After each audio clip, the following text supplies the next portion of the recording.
Satellites have many components inside of them. So have you ever wondered how many components and which ones they usually have? First of all, there's a platform, also known as a bus, which holds all of the other parts inside of it. These all parts are going to be part of a generic satellite system. Not like specific. It will be generic. Most satellites have these. The next one's propulsion system, which is the thrusters, which control where the rocket's going. After that, there's fuel tanks, which is the fuel for the propulsion system, so that they can be fueled and make the engines work. After that, there's batteries, which receive power from the next part, which is solar panels.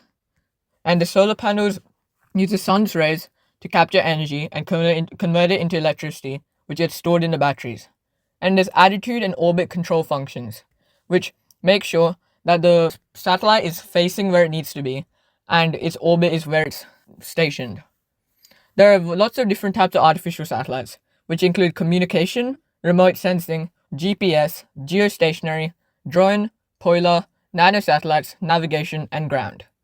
There are also different orbital patterns that satellites can take, depending on what scientists want to study. Also, did you know that our moon, literally the moon in our sky, is counted as a satellite, but a natural satellite though?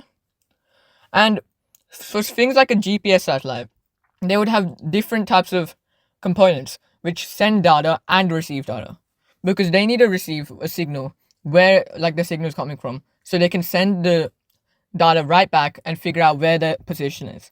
Communication similar, but just sending different binary or hex across. And then there's remote sensing, etc., which have their own sensors for doing what they need to do.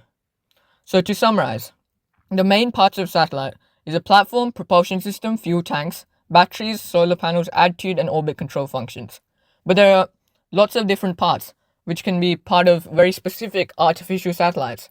But the ones I listed before were just for generic satellites. If you want more shorts about space, rockets, and tech, subscribe.